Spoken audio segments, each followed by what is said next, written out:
Oi, pessoal, tudo bem? Hoje nós vamos então trabalhar, nessa videoaula número 2 da semana 6, com um gênero textual, um gênero literário, a poesia, o poema. Nós vamos ver a diferença de poema, poesia, trabalhar mais especificamente com a linguagem literária do poema. Na videoaula número 1 dessa semana, a gente já viu algumas linguagens literárias utilizadas em poema. E conforme eu conversei com vocês, a gente não vai tratar agora só da gramática e da interpretação de texto, tá? Lembrando que vocês têm agora a aula ao vivo também de língua portuguesa, todas as quintas-feiras de manhã, onde vocês vão poder tirar as dúvidas de vocês de qualquer semana. Então, vamos lá. Nós temos aqui um poema para iniciar. Lembrando que o poema é um texto de forma diferente da narração, escrito em versos e estrofes. A vida é como um poema, cheio de rimas e desejos, com caminhos e meios, com amor e paixão, até mesmo com perdão. A vida é como uma criança livre e faceira, cheia de alegria e liberdade. Vida é essa que voa, voa para longe, destino nenhum, apenas vida. Esse poema, é de uma menina chamada Marina Abreu. Eu retirei de um site que eu gosto muito, onde tem vários poemas de pessoas anônimas, pessoas conhecidas, que se chama Pensador. Coloquei esse poema para a gente começar pensando um pouquinho nessa questão. O poema sempre traz algo sentimental, tá? Por isso que geralmente os poemas falam de amor, falam de vida, de amizade, de saudade, de coisas boas. Mas nós também temos os poemas que falam de coisas não tão boas. Parte bem conceitual agora. Poema é um gênero textual dividido em versos e estrofes. Cada estrofe é constituída por versos, não tendo número exato, introduzidas pelo sentido das frases, e, mais raramente, em conversa e em que a poesia, forma de expressão estética através da língua, geralmente se manifesta. Além dos versos, não obrigatoriamente fazem parte da estrutura do poema as estrofes, a rima e a métrica. Não obrigatoriamente. Conforme a disposição dos versos e dos outros elementos estruturais, os poemas podem receber classificações ou nomes específicos, ou ser considerados gêneros literários próprios, tais como raplanha, haikai, poema colagem, soneto, poema dramático, poema figurado, epopeia. Nós vamos ver alguns desses tipos de poema. Fortemente relacionado com a música, beleza e arte, o poema tem as suas raízes históricas, nas letras de acompanhamento de peças musicais. Até a Idade Média, os poemas eram cantados. Só depois o texto foi separado com um acompanhamento musical. Tal como na música, o ritmo tem uma grande importância. Um poema também faz parte de um sarau, que faz reuniões para as casas particulares durante a noite, fazendo artes, canções, poemas, poesias para outra pessoa. Diferencia-se poema, gênero textual em verso, em que na maioria das vezes há poesia, de poesia, que são frases que emocionam, tocam a sensibilidade e sugerem emoções por meio de uma linguagem. Então aqui a gente consegue perceber um pouquinho dessa diferença.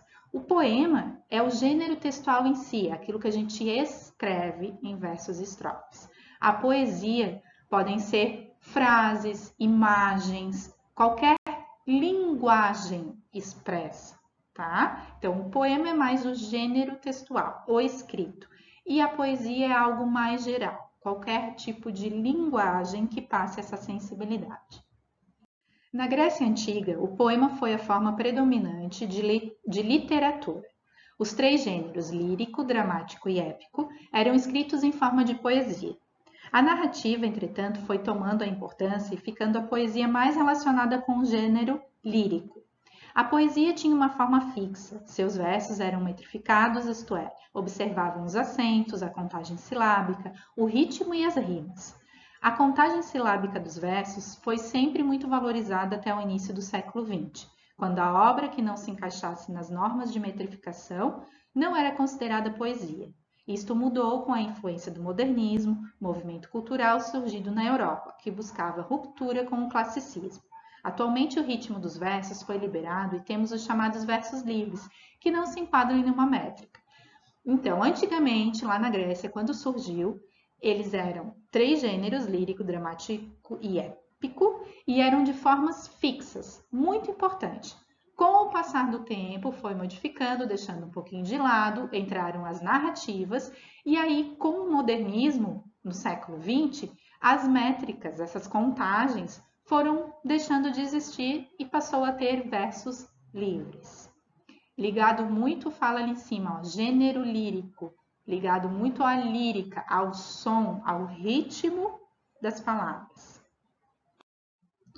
Poema é, portanto, um gênero textual que apresenta delimitações, tal qual os demais gêneros do universo literário, como o conto, a crônica. Mas para a poesia, que pode estar contida ou não no poema, haja vista que nem todo poema é dotado de lirismo e beleza.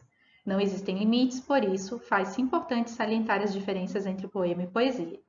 Em não raras situações, um texto poético esbarra na compreensão do seu leitor, que pode subaproveitar suas imagens, sua musicalidade, suas metáforas. Por isso, a poesia depende da percepção de quem lê um poema, de quem observa uma pintura, de quem ouve uma música ou assiste a uma peça de teatro ou um filme. Diferente do poema, que existe enquanto gênero textual. A poesia só existe se percebida e sentida pelo receptor, reforçando a ideia de que poesia é algo geral. Pode ser a música, uma imagem, uma pintura, um filme, uma peça de teatro. E o poema é o texto escrito, o gênero textual. Aqui, bem objetivo, poema, gênero textual que se constrói não apenas com ideias e sentimentos, mas por meio do emprego de versos e seus recursos musicais. Sonoridade e ritmo de palavras, função poética de linguagem e o sentido conotativo. Lembram do sentido conotativo e denotativo? Conotativo, que não é real, não é real. E a poesia é subjetivo, o abstrato, enquanto que o poema é concreto. O poema é a escrita. A poesia é abstrato, porque eu posso ter em qualquer lugar a poesia. Assim ficou fácil de entender?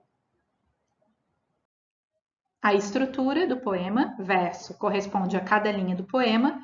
Os versos organizam-se em estrofes. Estrofe é um agrupamento de versos. Então, verso é a linha e estrofe o conjunto de linhas. As formas fixas do poema. Há poemas que têm forma fixa, isto é, subentendida a regra quanto à combinação dos versos, das rimas e das estrofes. Assim, há, por exemplo, o soneto, cujos versos são agrupados em 2 quartetos e 2 tercetos.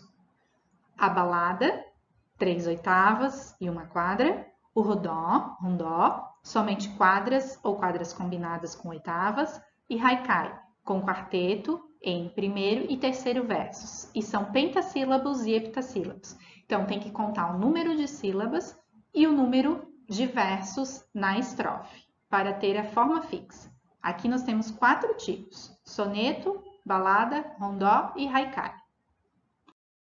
Uma estrutura externa, para vocês terem uma ideia, um exemplo aqui. O poema é constituído por 4 estrofes, com 6 versos, cada cestilha. A métrica é livre, a rima é emparelhada nos 2 primeiros versos de cada estrofe e cruzada nos 2 últimos. Olhem só. No vale clareia uma fogueira, uma dança sacode a terra inteira. Fogueira inteira. E sombras disformes e descompostas, em clarões negros do vale vão, subitamente pelas encostas, indo perder-se na escuridão. Vão, escuridão, compostas em costas. Então, os 2 primeiros versos, né, emparelhadas, e os últimos 4 versos são cruzadas. Aí vem B e C, B e C. É quando aparece a rima, tá? Emparelhada e cruzada. Emparelhada é seguida, cruzada é alternada.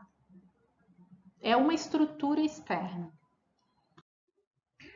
Aqui nós temos outra estrutura externa, são exemplos, tá, pessoal? Tipos só. Rima emparelhada no segundo e no terceiro verso, interpolada no primeiro e no quarto. Então, aqui, ó, eu hoje estou cruel, frenético e exigente.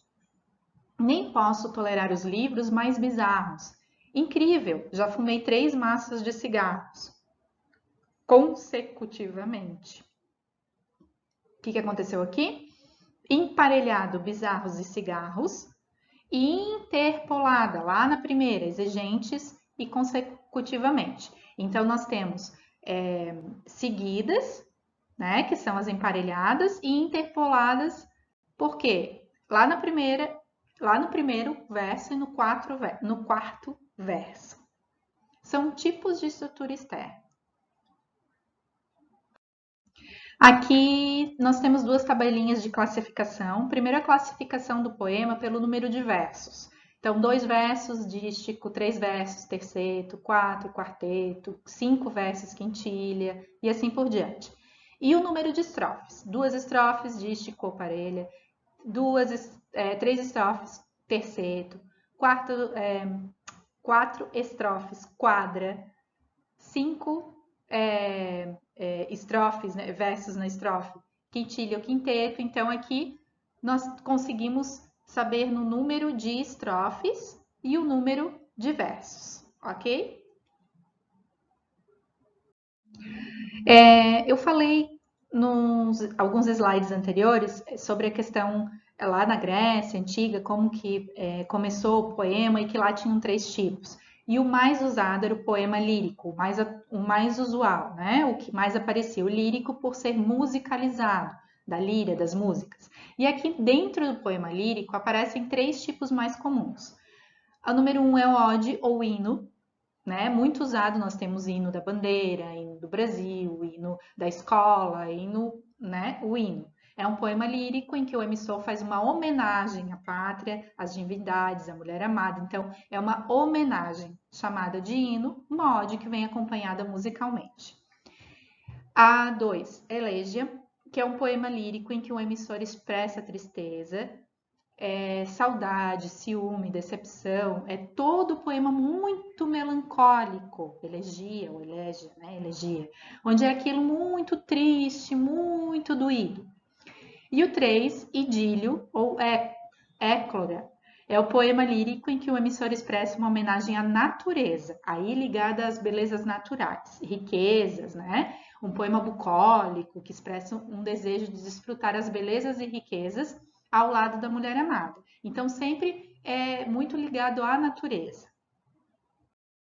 Esse tipo de poema vocês devem conhecer. Poema concreto, vocês devem já ter trabalhado em algum momento na escola. É aquele poema que vai mostrar um pouquinho a imagem através da linguagem não verbal e da linguagem verbal, as duas juntas.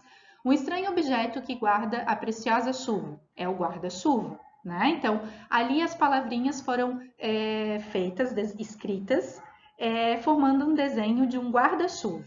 Ao lado, nós temos o desenho, o símbolo do infinito e as palavrinhas escritas sobre o símbolo do infinito. E escrito, o infinito dos seus olhos me faz encontrar o infinito dos seus olhos.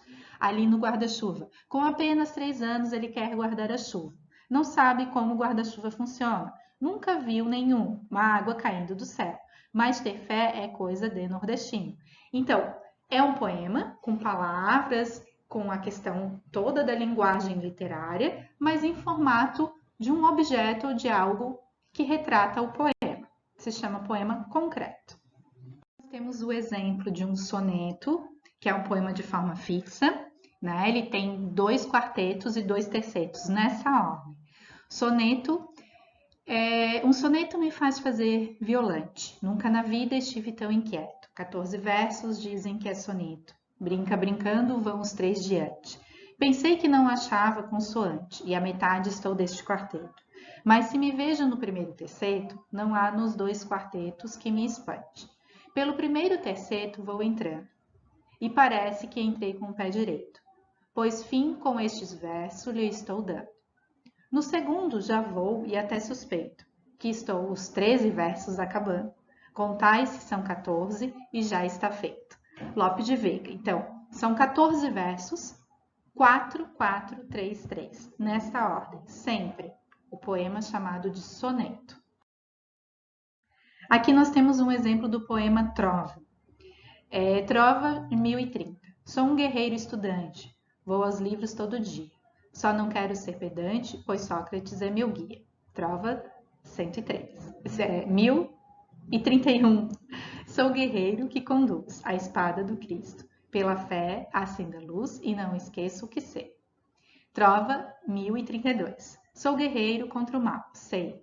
Então aqui são trovinhas, são 4 versos que geralmente fala da questão antiga de reinado, de guerras, de amada, de batalhas. Então por isso chamado de trovas, curtinhos. Haikai, vocês também devem conhecer, pode ser com K ou com C, tá? 3 versos, sempre. Lindo pôr do sol, brinda-nos neste dia, vira poesia. Não precisa ter rima, não tem uma métrica fixa, mas ele tem que ter 3 versos. Simples, o haikai, bem simples.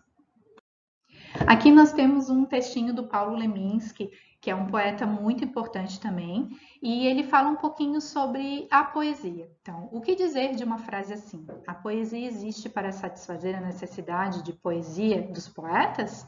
Escândalo, loucura e atano. Poeta não é só quem faz poesia, é também quem tem sensibilidade para entender e curtir a poesia. Mesmo que nunca tenha arriscado um verso, quem não tem senso de humor nunca vai entender a piada. E concluo, quem tem que ter tanta poesia no receptor quanto no emissor.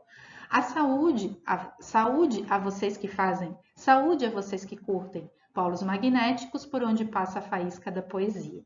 Então ele quer dizer o quê? De uma forma muito bonita, muito poética, né? Um trechinho lírico, um trechinho literário, ele fala que tanto quem escreve a poesia quanto quem recebe a poesia tem que ter esse humor, esse senso, né, lírico, esse senso essa sensibilidade para entender o que o poeta quis dizer.